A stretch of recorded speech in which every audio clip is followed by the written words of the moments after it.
Hi everyone, welcome to Folklor America show. Today I have a special guest right here. You might have seen him from Gallina Challenge, dancing with Relámpago, and also dancing with. You still dancing with your dad? Yeah, With dad, with Juventud. Right here, Europe. Say hi to the people. So, how you doing, man? How's good, the good. quarantine treating you? It's treating me kind of say just stuck, like can't do anything. Yeah, pretty much. Just sitting around all day. No, I know the feeling. I'm stuck at home. Just like all the time. Other than just doing this, because you can do media. So all like media essential employees are good to go. Anything outside of that, they're like, no, you can't do that. Oh, okay. Sounds good. You can still do a podcast, right? Yeah, you can still do the podcast. So not too bad. So you were telling me that you stayed up late last night. Oh yeah, I stayed up late last night. I was working on some stuff. Man, I had like 2 hours, 3 hours, 4 hours sleep. I think 3 or 4 hours sleep. My bad. Sorry, came late. No, it's fine, man. No, I only stayed up till I think 3 a.m. because we're doing the 99-cent competition. Oh yeah. Yeah. I'm gonna start. Probably there's gonna be a lot of people that receive messages in like the coming after we're finished with this. Good. So It's money. yeah, it's not too kind of. It's more so for just to get it out there, because the grand prize is $100. Registration fee is 99 cents. I mean, you ain't gonna make nothing. But it's more so just to see what's out there and just curious. I'm more curious of what people will do.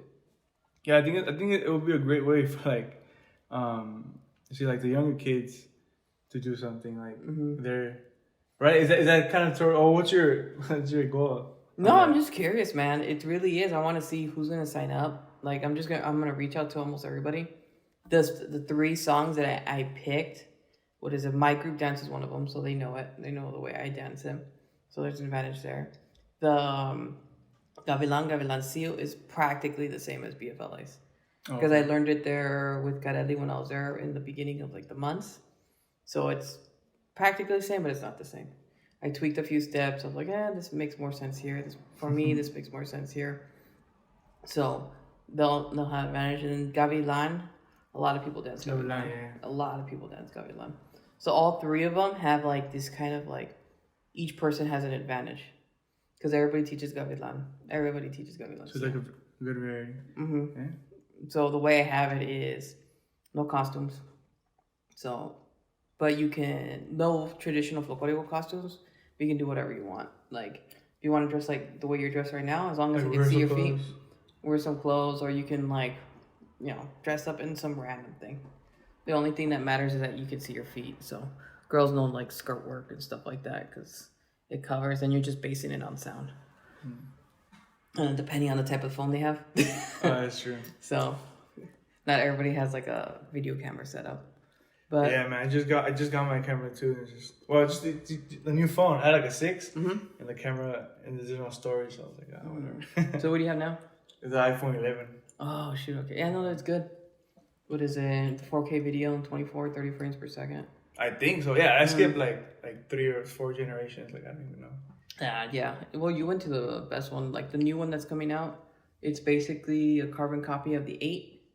What is it? I'm sorry. That's the 11. That's my wife's phone. My son was using my phone this morning. But yeah, the 8 is what I'm gonna get because I need like at least 2 free cell phones. Because my daughter takes over and then my son takes over. Especially when we're like here practicing. Yeah. And they're like just running up and down, going crazy because they're bored because they want to be like, Daddy, let's do something. Daddy, I want to go home. He's like, look, just take the phone. Just YouTube, Blippy all day. That's smart. Yeah, man, I don't know how parents did it without phones. That's another way though. They just looked at you. They just looked at you and yelled at you, and you're like, you're done. Get out of here. But you went through that, right? You grew up with your dad dancing. Yeah. The whole time? Yeah. I grew up like Pleto Vera gigs. You know, would be like on the side of the kiosco. I grew up like that doing those gigs. It was pretty cool. Like he would just take us everywhere and just dance. So yeah. And was it like in the beginning? Did you want to do it? Was it forced, or was it like you were just there? So honestly, you just kept going. It was just fun. Like it was just fun being around. Like you make little friends here and there, and it's just fun because like at school you're just like this. You're a certain type of person, and then like outside of school, you're like gonna say like, oh, you're who you want to be, right? Your Yeah, dad's pretty like, much. And there's no well. Let's see. yeah. I'm 5 years older than you. What are you? 24, 22? I'm 20. I'm 22. Oh, 22. 22? Yeah, I'm 7, so I'm 29. And what was it? The interesting part of it was you had internet. Was YouTube big back then? I don't think as far as like as a child. Mm-hmm. Well, I don't know, but I feel like I was my teenage years. Yeah, like I was kind of getting into like iPhone 4. the YouTube and stuff like that. Yeah. Yeah, because I know the iPhone came out when I was in, I want to say high school. I was a sophomore in high school. So high school junior, something like that. I remember when it came out, I was like, "There's no keyboard. How are you gonna type?" I was like, no, I like my Razor. I have a keyboard. I was using a Razor, the flip phones. Oh, Razors, yeah. My shit. cousin had one of those. Mm-hmm. Just playing Tetris. I remember I ran up the phone bill on my uncle because it wasn't unlimited data, so I was just downloading games all day. Just and he comes back, he's like, the phone bill's $200, and I was like, yeah, I remember. Like, I was here's 100. There you go. Oh yeah, it was really expensive, dude. Mm-hmm. Like you just because I think I was ordering like a NFL game, and then I was like, "What's this?" It was a flip phone. Mm-hmm. It wasn't even like it was a flip phone. I was like, "What the hell?" It was like $10, and I was like, "Oh shit, I don't know." So I stopped playing with the games until the iPhone came out. It was just touchscreen. Yeah, and then unlimited internet was godsend. The second they made that, everybody just jumped on. Yeah. So I had a Virgin Mobile. Mm-hmm. I had a Virgin Mobile. I had Metro piece of crap. That's what I had. It was garbage, but I got it because my parents never got me a phone. So I always had to buy my own. So I got my first phone my freshman year. I bought my own Razor and got on my uncle's plan. Mm-hmm. But then like he didn't want to pay for it anymore. So he was like, I only had it for a year. And like back then, if you weren't connected, you didn't get invited anywhere. So from sophomore year, I didn't do much. I mean, yeah, I was in activities and band and dancing and doing all this random crap. But like outside hangouts, like I hung out freshman year with people, junior and senior. And those were the years I had cell phones. Sophomore, I was like, damn, I need a cell phone because I ain't getting invited to nothing. And these people don't want to call my mom's house. So, so I started slinging. I started slinging candy again because that's how I'd make the money freshman year. Oh, you're the guy with the bag. Mm-hmm. I wouldn't have a bag. I would have a fundraiser box because they would take your bag.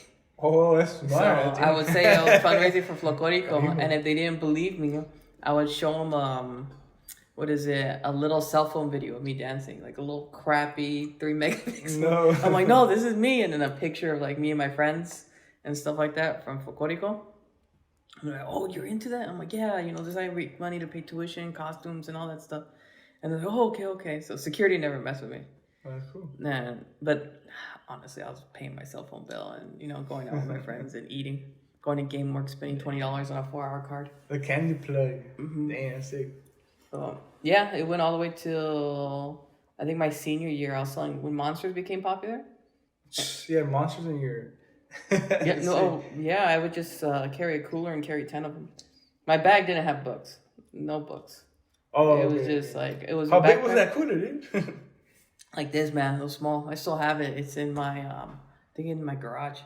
And it's about this big. It's store 10. You just carry that on your back? Yeah, on the back. And put it there. And then I would put the candy on top of it. And then I would just put files of homework. So if I had to turn in homework and stuff like that, it was thin little files. But I wouldn't carry into the books. So I just borrow next to my neighbor and be like, where's your book? And I was like, I didn't bring it. They're like, why not? And I'm like, I didn't want to. I wouldn't really lie. I just tell the truth. I don't want to. So I would sell out by second period. People would race to me, bro. It was weird. It would just. Hey, you were hustling that shit. Well, I was poor. I was poor around rich kids. Oh, that's the worst, bro. Yeah. So, I wasn't super poor. I was like lower middle class, I would say. Yeah. But you feel like it when you go to your friend's house and they have like 8 cars and like 2-story, 3-story houses, and you're just looking at it like, damn, what happened? How'd you guys make it here? What steps do I need to get here? It's like, it was insane. But yeah, that was always like that. I mean, after Folklor shows in elementary school, I would sell roses. My mom taught me how to make rose pins. Just go and after the show, you just sell them to a bunch of like people. Yeah. Make your money, stuff like that. Damn. Yeah, it was cool. Did you get into anything like that, business stuff, or? Business wise, the first like my mom would just, like tamales here and there. I would buy. Well, she like ask your little friends if you want some. I'm like, all right. So we were doing tamales a lot like that, and then let's see.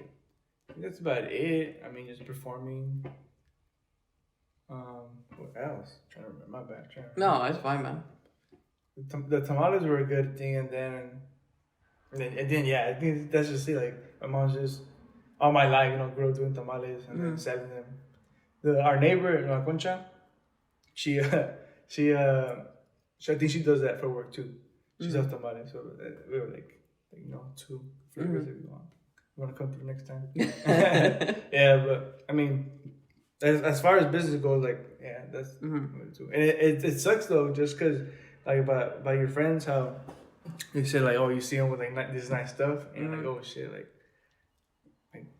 kind of get that like it's just a little culture shock and then like it's different type of people you're hanging out with so you like they have different like goals and stuff like that and then like as far as our parents are my bad No, it's fine.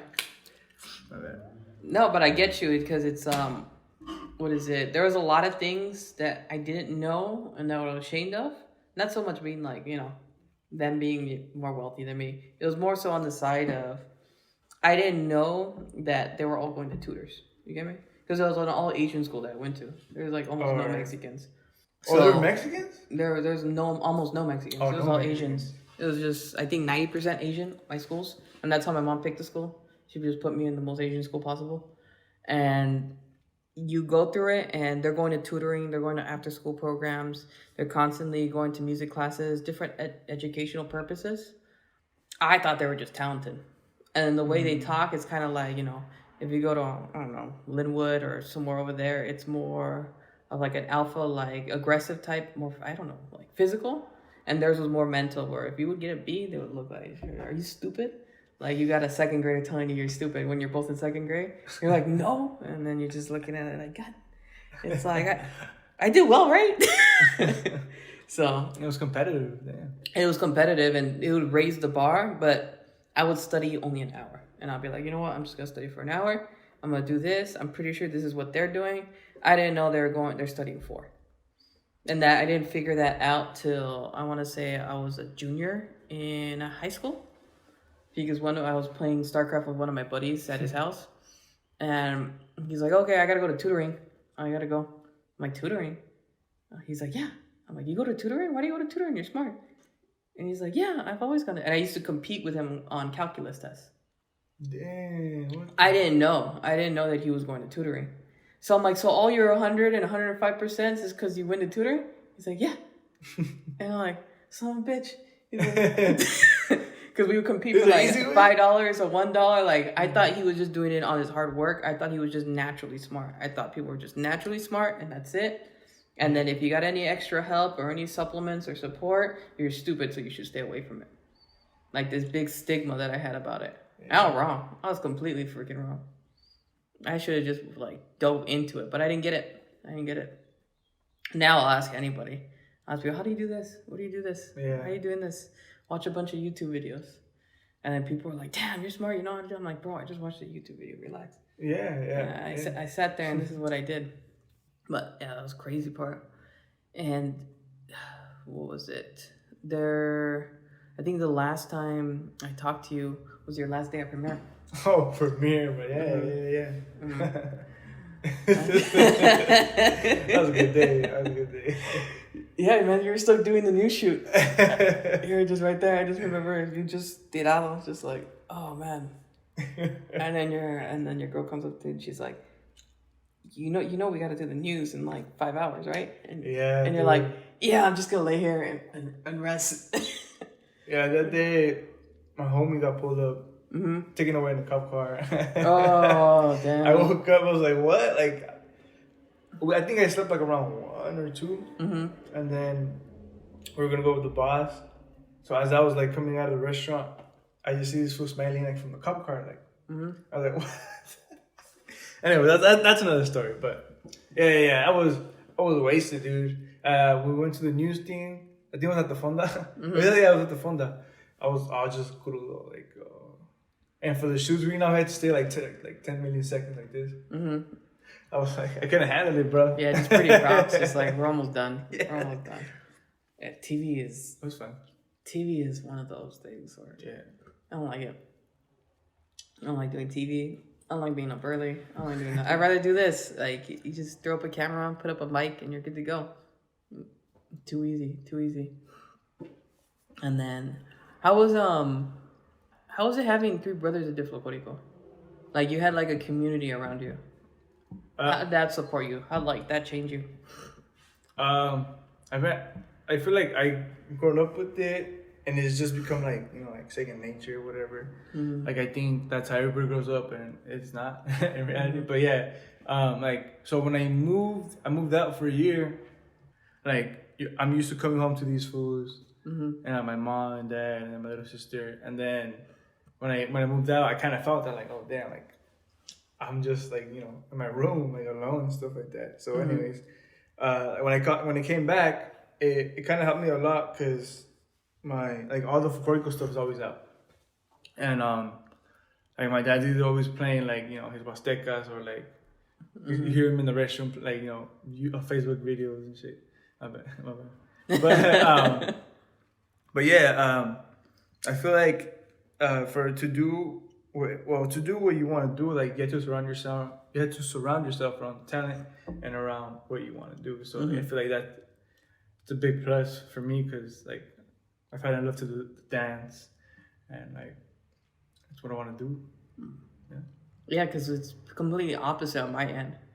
Because since we have that internet gap, I didn't know anybody else that danced with Folklor. I was with a bunch of Asian people. And then you go and you just I started in a community center, and you're like the only boy. And you're sitting there, and boys come in and out, so when a new kid comes, you just want to be, you want to be next to them. You're like, hey man, don't leave. Come on. Come on. Don't leave me with these girls. just like, you're in elementary school, you just want to play. And it was like that all the way till, I don't know, probably till I was 21, 22. Because it wasn't more so, I started with little kids, and then I went to adults when I was like in middle school, like 7th grade, 8th grade. I trained with adults. So with like Emilio, and that was the time I trained with Emilio. And then I started working with Nacho and Chilo, and that was more of a paid gig thing. So once I got exposed to that, I didn't see a point of joining the group. And it wasn't more so like I thought I was... The money. Well, yeah, it wasn't more so that I thought I was professional. I was like, I'm getting paid to do this, and my tuition's like $20 to $40. Like, because it was like $20 to $40 just to pay for the, for this place, the practice space. So either we're practicing at park, practicing in Ram's studio, going here to there. And then sometimes you don't even pay. A lot of times I didn't pay. All right, just be like, do I have to pay? And they'd be like, no.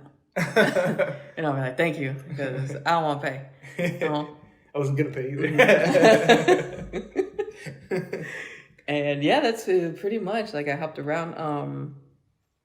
I mean, I have known, like, right now we're in Rosemary's studio. I've known Rosemary forever, since I was in 8th grade, 7th grade. For a long time. She was a group I would go in and out in. Okay. And like, I sees me did. I think if you look over there, there's a photo of me with when I was younger, on Channel 34 with the news.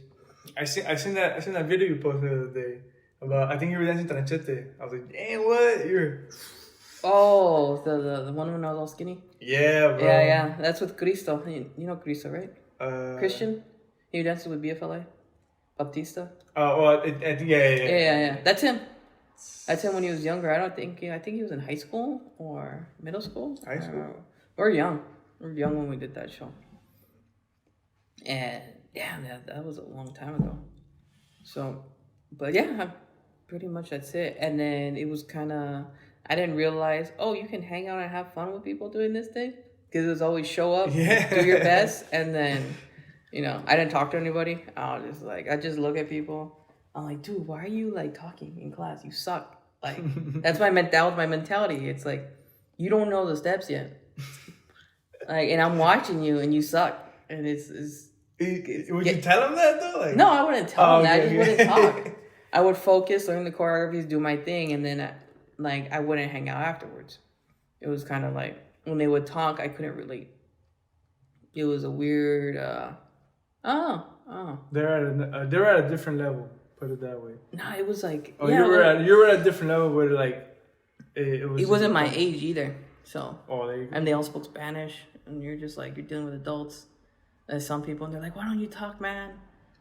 And I just look at even some mariachis that know me, they're like, "Oh yeah, he don't talk. He doesn't talk to anybody. He just comes in, keeps his mouth shut, and then just leaves." And I'm like, "Hey, no drama."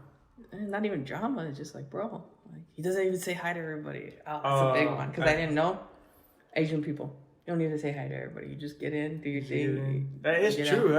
You don't need to say hi to anybody. So when you switch cultures like that, which sounds weird to say, I didn't say hi to anybody. I'll be like, why? I don't know you. Like, are we gonna hang out after this? No. Like, let's get this done. Let's have some fun and let's go. Right. So that dynamic was interesting. So it was a lot of like just solo stuff, and then you just make a few like close friends growing up through it. Mm-hmm. Yeah. And then some fall off, some stay on. And that's some get married, some kids. Yeah, I got two. I have 2 Rugrats right now. Driving my wife insane. You're lucky. It's done though. Like I think about doing it later in life, and I'm just like, because I think my wife got pregnant when I was 24. So I think, was I 20? Yeah, I was 25 because my daughter was born in April. So I was 25 when I had my first one.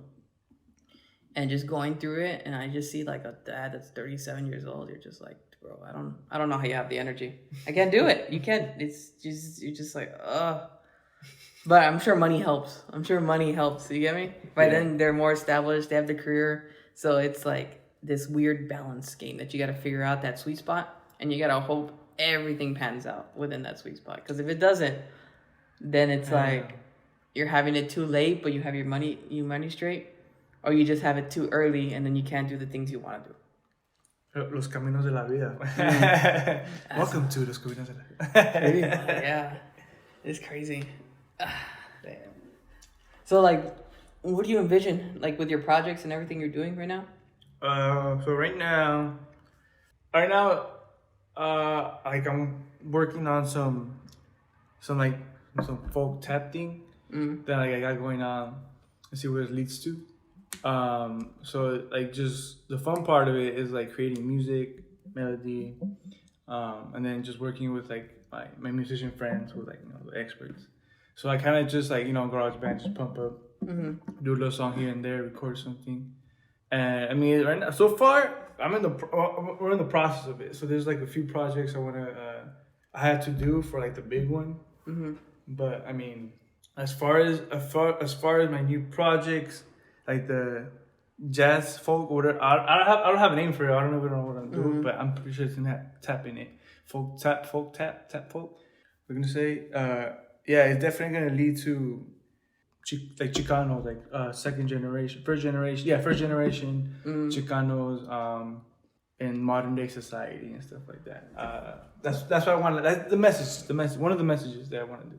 Yeah. So it's gonna be like a show, dancing, acting. Shooting towards like a theatrical show, something like that, where it involves a story, like your typical like every group has like their el aventado, like the good one, right? Every group has a good one, so there's always like a love scene type in every group, or there's teenagers or adults.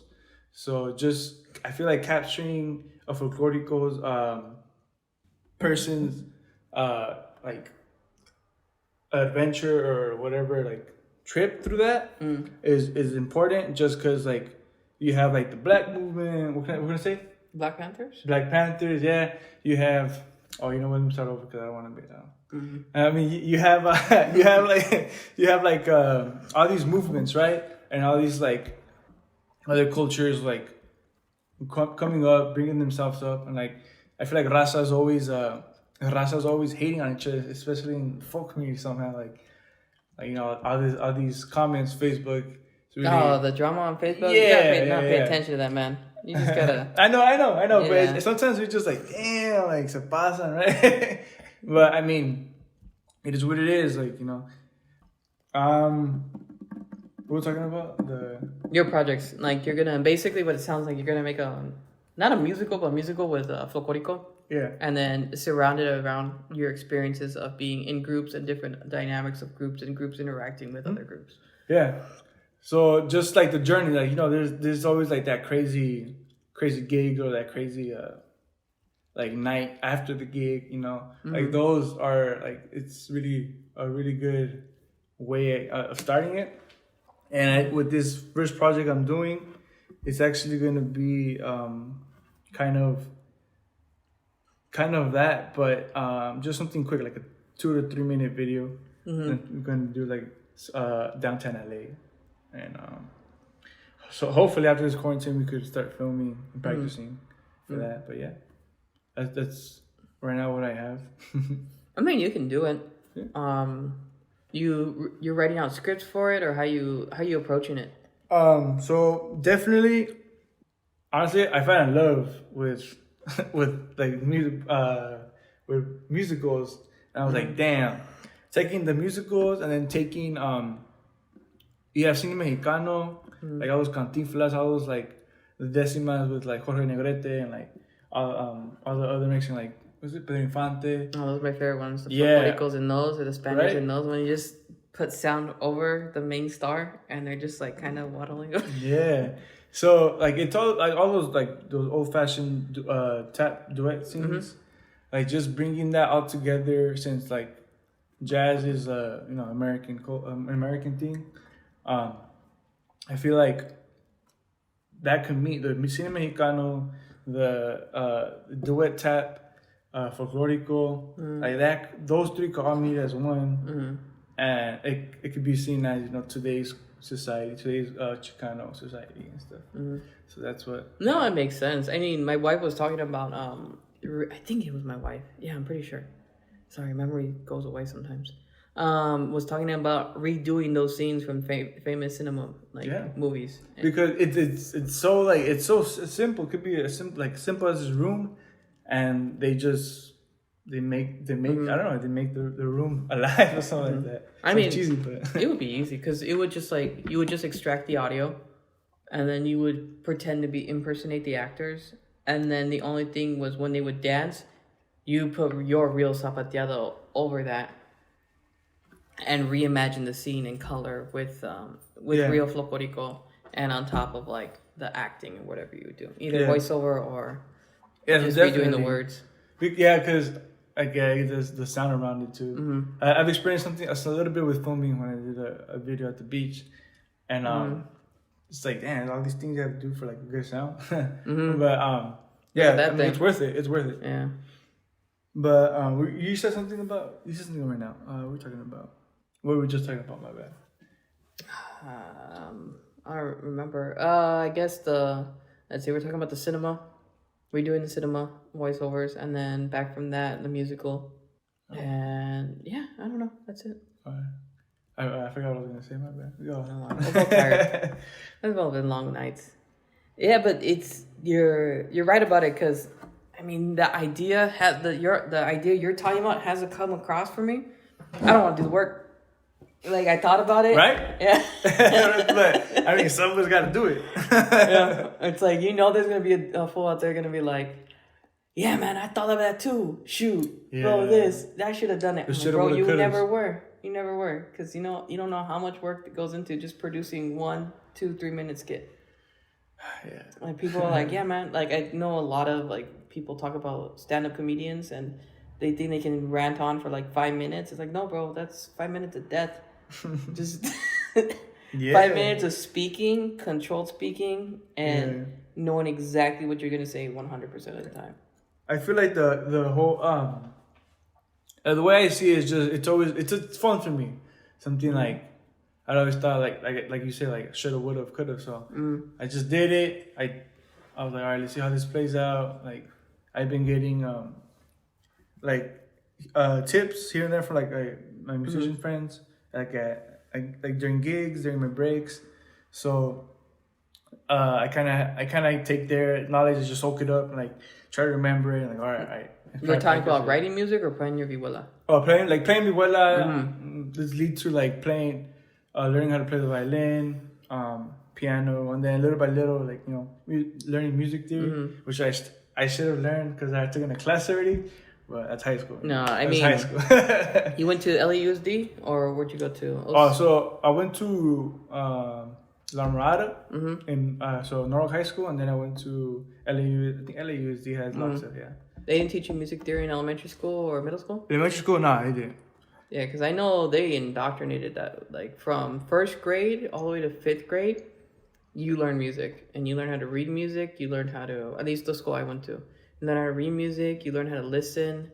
The do, re, mi, fa, sol. You were in choir. You were forced to be in choir. Yeah, you had no choice. It was the first graders, and it was first through fifth, and each grade had their stereotypical. So the one would be like the 50 Nifty United States, and that was in fourth grade, where everybody was like supposed to have their own poster of the state, and they would throw it up, and you would have to learn the songs, and then you would do the president. So fourth grade was like you learned everything about American culture through musicals, through music, through singing, through all that. Dude. Yeah, man, it was insane. I thought that was normal. I thought everybody did it. So I met my wife, and I'm like, you didn't learn this. Like, that wasn't volunteer. Like, you were forced to do that. In middle school, it became volunteer. But elementary school, it wasn't. You had to go. Yeah, I went to school with Mexicans, so I'm pretty sure. I'm pretty sure it's PTA. I'm pretty sure. Yeah, dude. The PTA was like, well, my kids need to do this, and you better put them in. So it was, yeah, man. It was just a crazy education that I got. Insane. I know some people are like, wait a minute, I did that too. That's not that crazy. I'm like, bro, it's crazy. You should see other parts. Yeah, so music theory. I mean, I started band when I was in like the fifth grade. I played bells. I know that sounds weird. I played bells and chimes, man, in third grade. And it was because I got kicked out of basketball for my behavior. So it was like, I didn't want to go home. So they're like, come play the bells. And you're just like, the bells? And I'm like, what do I do? And she didn't really teach you music. She just taught you when to play. So it'd just be like a bunch of us. And then the people that knew music that were in middle school were like all over the place. And I was like, okay, I got to hit this one. And I got to hit this one at this moment. 1, 2. And I would just count. And you count to like 150 beats. And then bing, 151. You fucking hit it and boom. And you're just like, and then she would look at you and go. And you'd be like, yes. And then you'd be like, and 300, yes. And it's because we're little. Did you count that though? You counted that? Yeah, you would count it. You would sit there and because that's how she would teach the little kids. Because she had elementary school kids participate, but the middle school kids did all the work. Okay. And then she ended up. I remember her name. Her name was Miss Samuels. And then once I got into middle school, she stopped the program. She was like, I guess she retired. She was an older lady. Okay. She's like not doing that. But you would perform, bro, for like middle schools and stuff like that. And you would wear like these gowns. You wore the stereotypical bell gown. Oh, okay. And it was just like, I thought it was cool. I was like, damn, I'm playing a bell? That sounds pretty cool. And then from there, I mean, 5th grade, I played the sax, the alto. And then I started with that all the way till 8th grade trumpet because I wanted to be mariachi. I just never dove into it, but that's what I wanted to do. And then I just kept getting better at dance. But it wasn't like you went to gigs, you had fun, you enjoyed it. Like, my foundation was we did 3 gigs a year. Cinco de Mayo, Grito, and Christmas. That's all we did. What are the big ones? It was for, because it was for community center, nonprofit stuff, type of stuff. Mm-hmm. So she didn't like doing shows. It was like, I guess, too much work or parents, costumes, I don't know. Yeah, it's too much work. But, so, it was just like I would just show up every week. And I didn't know why. And since, like, it was all I did since I was 5, it was kind of like, not, oh, I get to go to Folklor practice. It's like, oh, yeah, I go to practice. It was this indifference about going. And that's all it was, man. I just kept showing up. Right, yeah. Until one day you get exposed to the world of, I joined Folklor USA with Lily. Lily Moniz. Yeah. She was like one of the first groups I ventured out there. At the time, she was renting studio space from Rosemary at a different site. And I was just like, oh, this is cool. There's people. There's competitions. What's competitions? And I was like, oh yeah, you compete and you like win trophies. I'm like, that's cool. Um, yeah, that sounds like fun. I'm staying. And that, yeah, it's crazy. Yeah, man, it's just a bunch of random shit we did. But that's cool that you're going into music. That's really cool. You stuck with it, man. I Yeah. remember you just be practicing. And I'm like, is this guy serious? Or is this guy just practicing because he's just bored out of his mind? Because you guys would all just be Wow, like, yeah, it's just bored. a little bit of both, a little bit of both. Yeah. Yeah. And then, so what's your like dream to come out of this? Like, Dream? yeah. Just buy my mom a house, bro. That's how it is. Just make money out of it. Just live off of dance, technically. Yeah, bro. You just want to live off dance? Live off of dance. You gonna make your own group then? Or are you gonna take the musical route to do it? Or are you gonna, I think you're teaching at OSHA right now, right? We're Lampago. Where they have like the kids program. But I know we're all doing like online classes now. But I don't know. I feel like staying in Relampago. I just feel like right now, like I want to save up, and little by little, like little projects. So just save up for that because everything's gonna be out of my pocket. So I just save up. And let's see if I start something. I mean, I was having a conversation with one of my friends, and we were planning on starting like a new concept, but I just feel like it's too new. Yeah, I feel like it's too new to work with. But I mean, we're talking about it. So yeah, that's what, I mean, I still want to do folklorico and all, and gigs here and there. At the same time, just kind of already start working on the next thing. Yeah, I think you should do it. I mean, just post content. Like, I have no real schedule. I guess people notice. Like, I just post random stuff. I got into, it's not even tutorials. It's just me dancing, which I think I finally found a good angle to do it at, in front of the mirror right here at Corona Dance. And then just having people follow along. If you can follow along, great. If you can't, step it up.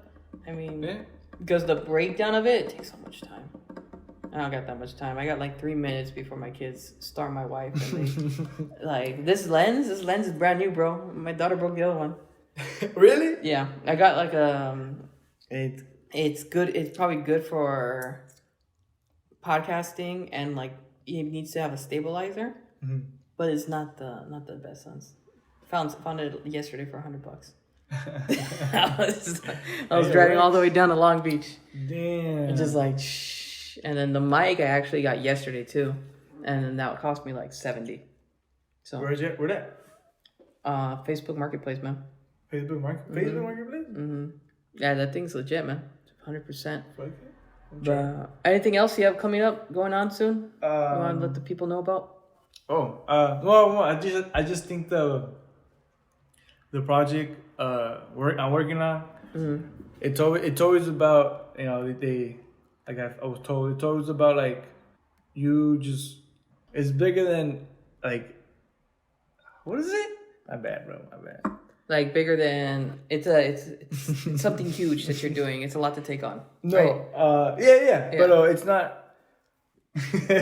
But this is technically, this is bigger than me. Like I've been always told that it's always bigger than you. It's always gonna be the folk community. So it's always been about, well, at least for me, it's always been to bringing folk like at a regular studio. So I feel like adding the folk and tap could be like a little gateway to it. Kind of seeing how they both kind of work out. So hopefully launching the video, and then a few other projects, and then eventually to like where I want to be.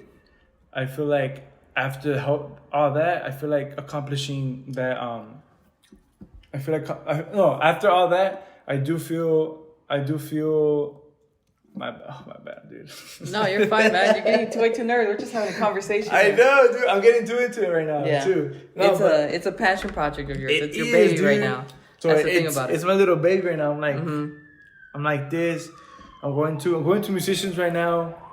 see who wants to record it. But yeah, it's always gonna be bigger than me.